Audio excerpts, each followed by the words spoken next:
제 주요 경력 중에 저기 나와 있지 않은 초등학교 학부모회장, 동대표 뭐 이런 경력들이 더 바닥에서 많은 분들을 만났던 것 같고, 그리고 상 받은 것도 많지만 제가 가장 기억에 남는 것이 저 히포시 리더상이라고 그 여성 정책을 잘 펴서 그 기초자치단체 중에서는 제가 최초로 받았습니다. 우리 부시장도 여성이고 또 국장이나 과장도 여성이 많은데 여성들이란 정책들을 많이 펴서 그런 상을 받은 걸로 알고 있고요. 그러니까 경력과 내역은 넘어가고, 역시 저도 이 시정을 진행하는 데 있어서 제가 노란 셔츠를 입고 다니는데 모범 운전자가 핸들을 잡고 운전을 할 때 뒤에 타신 손님이 가자는 대로 잘 안전하게 모시는 그런 마음으로, 시민을 모시는 마음으로 시민이 주인이라는 걸 믿고, 사람 중심의 시민 행복, 그리고 많은 시민들의 참여와 대화 속에서 시정을 이끄는데 역시 거기는 서로 신뢰와 책임이 따른다고 봅니다.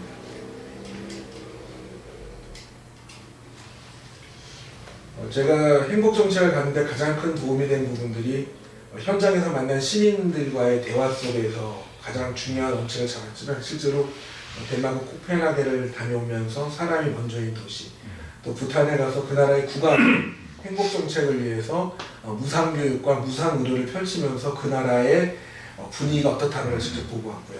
그러다 보니까 저도 지금 하고 있는 많은 일들이 시민행복에 방점을 찍고 있고, 시에서 하는 여러 개발 사업도 결국은 시민의 행복인데, 시민의 행복에 가장 중요한 것이 건강, 그리고 복지라고 하자면 복지는 일자리가 있는 복지가 필요하다.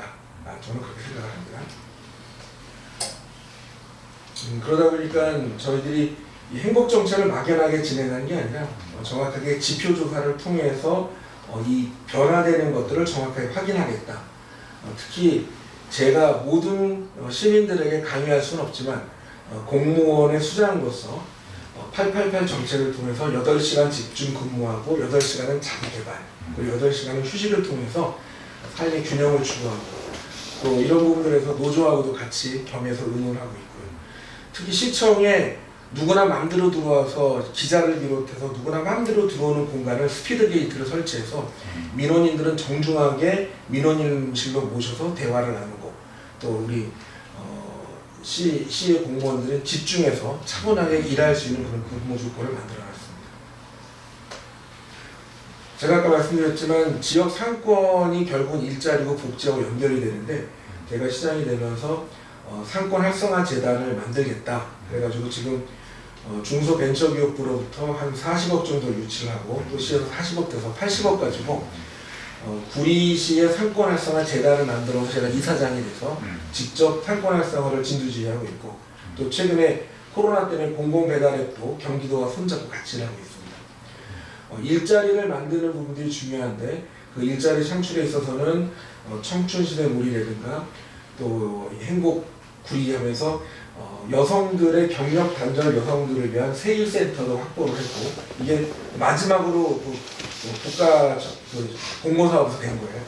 그 다음에 신중년들의 경력 일자리 지원하는 부분들, 그다음에 특히 노인 일자리 지원에서도 실버 인력 뱅크라든가 또 여러 가지 노인 관련 단체를 통해서 이를 챙기고 있는데, 우리 구리시에는 우리 아이들의 등하교의 교통안전 이런 문제에 있어서 특히 등굣길에 실버 우리 보안관들이 안전을 책임지면서 일자리도 같이 겸해서 진행하고 있습니다. 그 다음에 청년창업지원센터도 오픈을 해서 청년들이 거기서 지금 공무원 시험에 집중한다든가 아니면 대기업만 꿈꾸는 게 아니라 실제로 창업을 준비하는 내실에 있는 움직임들을 진행하고 있습니다. 그리고 사회적 경제 지원 센터를 개소해서 여기에서 많은 분들이 협업으로 지금 창업에 대한 준비도 같이 하고 있습니다.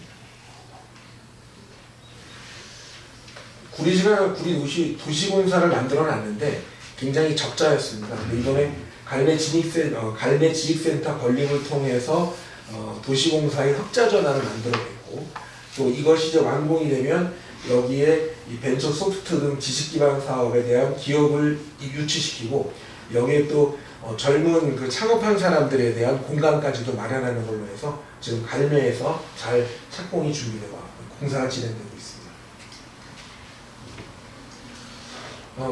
우리 어르신들도 계시지만 사실 국가 유공자들과 관련해서 모임을 갖다 보니까 저희 아버지도 이제 6.25 참전을 하셨는데 이 국가 유공자의 날을 만들어서 이때 함께 하셨던 분들과 기록화 사업을 진행을 해서 한 분 한 분 원하시는 분들은 작가를 매칭시켜서 그들이 살았던 그 전쟁의 이야기를 직접 글로 남기고 그 이야기 속에서 평화의 귀중함을 느끼게 하는 그런 일들을 진행을 했습니다. 그래서 국가유공자날 제정과 행사 그리고 코로나 상황이지만 기록화 사업은 계속 얘기를 해서 잠들지 않는 그런 그 책자를 지금 3번째 만들어가지고 지역사회에 우리 아이들에게도 전파하고 있고 또 많은 분들이 같이 챙기고 있습니다. 그 다음에 우리 시청 건너편 그 건물을 하나 사가지고 경기도 최초로 발달장애인 평생교육센터를 만들어서 구리시에 600명이 넘는 발달장애인들에게 가족들과 함께 자립할 수 있고 새로운 교육으로 적응할 수 있는 그런 과정을 거치는데 이 발달장애인 평생센터를 만드는 과정도 도의원 때 이 발달장애인의 부모들하고 만나서 꾸준히 토론하고 의논하는 날의 필요성을 갖고 지금 잘 운영을 하고 있습니다. 우리 복지 차원에서 지역사회 보장 협의회 활동도 활발하지만 특히 구리시는 약 600명이 넘는 사람들로 각 동마다 명예사회복지 공무원을 위촉해서 이분들이 위기가구를 발굴하고 그 사회 안전망에 벗어나 있는 우리 시민들을 찾아서 도움의 손길을 이렇게 펼치는 부분들을 조직적으로 챙기고 있습니다. 그리고 경기도 구리시가 손을 잡고 행복마을 관리소를 설치했는데 여기에 일하고 있는 우리 반장님들이 경로당에서 전화오면 뛰어가서 유지보수해주고 또 저녁 때 안심 퇴근을 원하는 여성들을 만나면 안심에 집까지 데려다주고 아침 7시부터 저녁 10시까지 교대로 근무하면서 시민들의 행복을 최대한 챙겨주는 작업들을 하고 성과가 좋아서 지금 2호점도 준비를 하고 있습니다. 그리고 구리시에 오시다가 태극기를 많이 보셨나 모르겠는데 대형 태극기가 4개 이상이 있고요. 제 마스크에도 태극기가 붙어있는데 이 태극기의 도시입니다. 이 태극기 선양 사업을 통해서 나름대로 안보의식도 갖추고 또 이거를 통한 여러 가지 역사의식도 갖고 지금 챙기고 있습니다. 이 문화도 어떻게 보면은 여러 다양한 분들에게 행복감을 줄 수 있고 참여를 시킬 수 있는 부분인데 구리문화재단을 설립해서 제가 이사장으로서 보다 많은 공모사업, 중앙정부나 중요한 기관에서 진행하는 분들을 찾아서 이 문화 정책을 지역에 구석구석 펼치고 있습니다. 특히 코로나 상황에 큰 행사들은 이제 끝났는데 코로나 전에는 한강에서 벌어졌던 축제를 지역으로 끌고 와서 상권 활성화에 도움되게끔 지역 밀착형 축제로 변화를 시켰고 지금 코로나 상황에는 올해 2021년부터 하루도 쉬지 않고 한 곳 이상에서 공연과 이 문화예술 축제를 계속하고 있습니다. 소규모로. 지금 오늘도 3시에 진행이 됐고요. 추운 날에는 촬영해서 유튜브로도 올리고 많은 시민들이 자기가 문화인으로 공연도 하고 또 지켜오는 분들도 계시고 또 활동 공간이 적어져서 생계 위험이 있는 전문 문화예술인한테도 이런 폭넓은 기회를 지금 주고 있습니다. 누구나 신청해서 공연할 수 있고 누구나 참여할 수 있습니다. 구리시가 혁신교육도시로 우리 김상곤 교육감 때부터 처음부터 혁신교육도시 지역에서 일하고 있는데 꿈의 학교나 이런 것들을 지역에서 잘 펼치고 있고 또 우리가 많은 예산을 들여서 학교를 직접 지원하면서 다른 지자체에서 느끼지 못하는 많은 프로그램들을 진행하고 올해는 행복학교를 구리시가 직접 진행하면서 토요일, 일요일이나 방과 후에 지금 구리시에서 많은 아이들이 학교 밖에서의 교육을 통해서 행복감을 느끼고 있는데 어제 야구학교 갔는데 학부모들도 좋아하고 애들도 좋아하고 아주 이 행복학교의 아이템이 다양하거든요. 당구도 있어요. 당구, 야구 이런 거 뭐 개강하자마자 다 매진이 되고 배드민턴 교실, 그 다음에 모여서 공부하는 독서 교실부터 다양하게 진행하면서 학교에서의 그 진학은 학교가 책임지지만 진로를 정하는 데 있어서 도움이 되는 다양한 일들을 진행하고 이 행복학교의 강사들을 또 지역에서 육성하고 평생학습 도시로서 그 내용들을 결합해서 챙기고 있습니다. 지금 요 구리 행복학교에 대한 설명인데 여기에는 어떤 인문 소양이든 생활체육이든 문화예술이든 취미교양이든 다 복합적으로 학교를 만들어서 이번에 38개 학교를 만들었는데 제 목표는 한 1000개 학교를 만드는 거예요. 한 10명 정도, 15명 정도가 청계학교에서 학교에서 가르치지 않은, 또 학교에서 가르치더라도 좀 더 다른 차원의 학교들 속에서 자기의 진로를 고민하자는 겁니다. 학부모들 간담회에서 청소년의 성문화를 학교가 책임지지 못한다. 그래서 성문화센터를 지역에서 직접 만들었습니다. 청소년 수련관의 성문화센터를 만들고 교육부 차원에서의 그 성문화 교육 프로그램을 만들고 강사들을 직접 우리가 학부모들이나 영양들을 교육시켜가지고 배치하기 위한 준비도 하고 있고 기존 강사들을 통해서 강의하고 있고 그리고 청소년 수련관이 있지만 청소년 문화이동을 하나 더 지금 건립하고 있고 그동안 청소년 수련관이 그 돈 문제 때문에 이익 문제 때문에 어른들 프로그램들이 많이 껴 있었습니다. 근데 이 코로나 때 중단된 요 틈을 이용해서 어르신들 프로그램은 100% 뺐습니다. 그래서 청소년들 프로그램으로 바꾸고 식당도 빼서 거기가 학생들의 전용 카페로 만들고 그래서 청소년 수련관 학생들을 돌려줬는데 청소년 문화이동도 그렇게 진행할 예정이 있습니다. 아까 반려동물 놀이터 말씀드렸고요.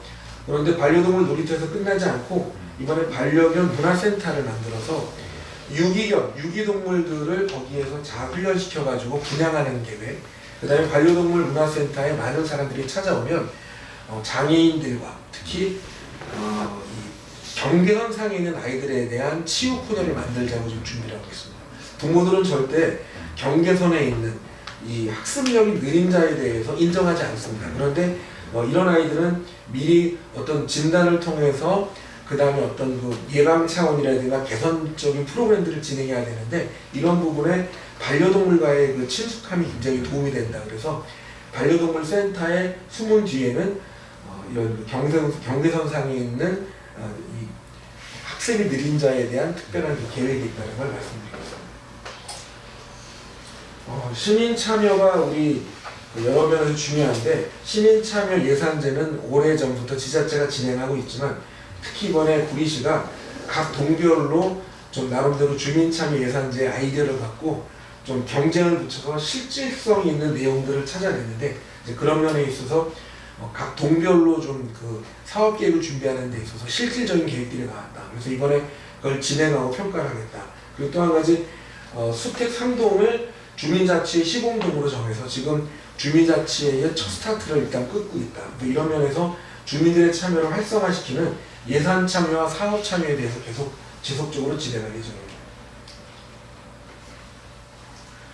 구리시가 국가정책 일원으로 치매안심센터를 만들어놨는데 지금 치매안심센터에 많은 어르신들이 와서 예방 차원에서도 치료를 받고 있습니다. 그런데 여기서 멈추면 안 되겠다 그래가지고 치매안심센터를 미리 더 확보하기 위한 준비를 하고 있고 이 코로나 때문에 경로당에서의 모든 프로그램들이 중단됐고 많은 부분이 위축이 됐는데 워크온이라는 그 걷기 를 함께 공유하기 위해서 지금 각 스마트폰에 워크온을 깔고 구리 시민들이 함께 걷는 사업들을 지금 진행을 합니다.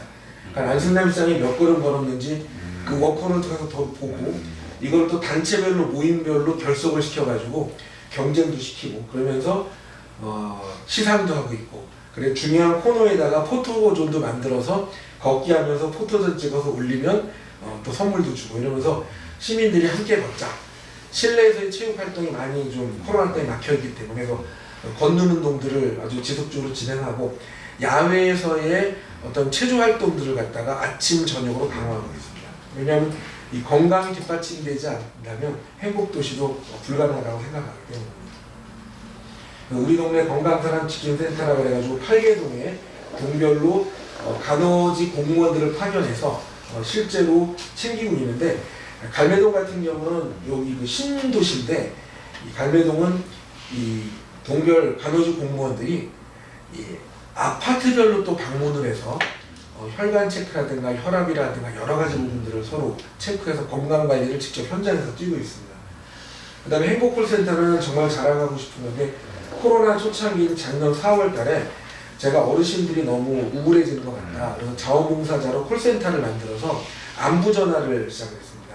그래가지고 어르신들께 안부전화 드리면 이제 안 해도 돼. 그러지만 전화 오면 반갑게 받고 전화 상담하다가 혹시 재산 문제로 고생하면 변호사 연결해주고 또 걱정되면 치매안심센터나 이런 쪽도 연결해드리고 최근에는 지금 이 백신 주사를 맞으신 어르신들한테도 동의를 받아서 백신 안부 전화도 드리면서 백신 안부 전화로 끝나는 게 아니라 지속적으로 어르신들에 대한 전화 상담을 지속적으로 하자. 그래서 지금 행복콜센터는 굉장히 좋은 반응을 얻고 있습니다. 결국은 이 모든 것들을 진행하면서 전 세계적으로 지금 기후위기 공동 대응을 해야 되는데 구리시가 기후위기 공동 대응에 대한 캐치프레이도 걸고 구리시의 450여 개 단체와 협약을 하고 지금 그 450여 단체들과 함께 그린뉴딜 관련 포럼도 진행하고 토론도 진행하면서 실천 과제들도 공유하고 오늘 같은 경우는 공유냉장고에 대해서 동장님하고 초청 강사를 모셔다가 강의를 하면서 강의 내용을 이 카톡방에다 쭉 올려줬어요. 왜냐? 이 공유냉장고의 취지가 복지 차원에서 어렵고 힘든 사람을 돕는 것도 있지만 남아도는 음식물을 환경 차원에서 보존해서 우리가 음식물 쓰레기로 버리지 않고 공유하자는 취지를 같이 갖고 있는 건데 복지 차원뿐만 아니라 기후위기를 공동 대응하기 위한 음식물 관리까지도 함께 하자는 취지로 얘기를 했더니 여기 카톡방에서도 함께 진행해 보자고 그래서 관에서 공부를 더해서 민으로 뻗쳐내보내고 민을 조직해서 공유 냉장고를 9개월 후에 좀 만들어 보자고 방향을 잡고 있습니다. 그저께 기후위기 대응 포럼을 개최하면서 온라인으로 오프라인으로 모여가지고 많은 내용들을 진행했고 저희는 3대 분야 7대 과제 40개 사업으로 촘촘하게 챙기고 있습니다. 이제 그러면서 우리가 하는 모든 사업들은 그린뉴딜과 통한다. 그러면서 스마트 도시를 만들기 위해서 전통시장, 또 롯데정보통신 이런 데하고 지금 어떤 그 공공인프라를 구축하는 데 있어서 스마트한 이런 그 상권, 이런 도시, 이런 준비를 미리 하자는 차원에서 이 내용들을 지금 협약으로 진행을 하고 있습니다. 이쪽으로 가주시면 우리 지도가 있으면 여기 한강이 흐르거든요. 한강 흐르는 이 부분이 천혜의 땅입니다. 한강에 개발한 데서 남아있는 곳인데 여기에 스마트 시티를 만들겠다고 45만 평의 그린벨트를 푸는 작업을 공모를 통해서 기업을 정했고 방향을 잡아놨습니다. 그리고 경기도에서 이미 오래전에 24만 평은 조건부로 풀어놨기 때문에 24만 평은 1차로 진행을 해라. 오케이. 그래가지고 지금 24만 평은 사업에 포함이 돼서 지금 한강변 도시개발 스마트시티 사업이 진행이 되고 있습니다. 여기에 관련해가지고는 지금 이 공모 사업을 하고 우선협상 대상 다 정해가지고 아마 이 아파트도 짓고 근데 아파트가 전체 가용 면적의 25%만 해당되고 나머지는 기업이 들어와서 일자리를 만드는 그런 구도로 가서 여기도 스마트시티 그린뉴딜 정책에 맞춰서 일자리와 주거가 공존하는 그런 공간으로 만들고 있습니다. 문재인 대통령이 발표한 그린뉴딜 정책의 이커머스 혁신물류단지 거기가 여기입니다. 여기는 한강 옆인데 여기는 동구릉 옆에 요 놀이길이 안 되는 주거지역이고 푸르티티가 되는 다 그린벨트인데 주거지역을 보존하는 조건 그리고 여기 빨간 농수산물 도매시장을 이쪽으로 이전하는 조건으로 해서 여기에 이커머스 혁신물류가 들어서고 농수산물 도매시장 이전 옆에 푸드테크밸리라는 또 새로운 신산업도 집어넣어서 여기도 스마트하면서 그린뉴딜 정책에 맞는 그런 정책 결국은 한강변 개발 사업과 스마트 시티 차원의 이커머스 혁신 물류도 일자리와 주거가 함께 간다는 측면에서 우리 시민들에게 더 많은 행복을 주는 정책으로 개발 사업도 그렇게 진행하고 있다는 말씀을 드리겠습니다. 네, 그동안 진행했던 많은 일 중에서 개발 사업도 시민 행복을 위해서 또 기후위기 대응하기 위한 그리고 그러면서 일자리를 많이 창출했을 때 시민들이 실제로 체감하는 행복도시가 가능하다. 복지도 일자리가 있어야 복지도 해결된다. 이제 그런 말씀을 드리면서 아까 얘기한 이 한강변 개발 사업과 스마트 시티가 진행되면 현재 19만 밖에 안 되는 구리시 인구가 경기도에서 승인받기는 23만 5천까지 확산이 가능한 도시가 됩니다. 360을 행복한 구리시 시내 구현을 위해서 정말 소외계층 없이 갈 수 있는 어떤 맞춤형 정책들을 발굴하고 또 시민들과 함께 여러 가지 운동들, 문화활동들 진행하고 일자리 확충도 공모 사업을 통해서 많이 우리가 따오고 있지만 더 구체적으로 만들어 나가려고 하고요. 결국은 일자리가 생기고 지역 경제가 활성화되는 민영 스마트 도시를 개발하게 된다는 것에 방점을 갖고, 하나는 교통복지 실현을 위해서 구리시 지금 지하철 8호선이 지금 그 조기 완공될 수 있게 준비하고 있는데, 이 지하철뿐만 아니라 GTX 비노선 정차도 지금 신경 쓰고 있고 6호선도 지금 유치하기 위해서 발표가 났습니다. 9호선은 지금 남양주로 간다고 되어 있는데 국가철도망 구축하는 데 있어서 한강변 개발 사업이 정상적으로 진행될 때 9호선도 강동이나 하남에서 끌어올 수 있는 계기를 만들려고 한다. 그러면서 교통복지도 우리 시민들에게 굉장히 중요하다는 말씀을 드리겠습니다. 구리시는 노장청, 남녀노소, 행복한 도시가 되려면 일자리를 갖고 내가 일하고 싶고 봉사하고 싶고 하여튼 뭔가 일이 있어야 된다. 눈 뜨면 내가 갈 데가 있어야 된다. 눈 뜨면 만날 사람들이 있게. 하다못해 나가서 걷기라도 해야 된다. 왜? 내 걷는 거를 사람들이 보니까. 하여튼 바쁜 구리시가 될 텐데 이런 데 있어서 우리 공무원들이 888 정책으로 열심히 일하면서 지역사회 일원으로 함께 봉사에 참여할 수 있게끔 하는 부분도 굉장히 중요하죠. 하여튼 구리시가 이렇게 다양한 면으로 애쓰고 있다는 말씀을 드리고 이렇게 설명을 마치겠습니다. 감사합니다.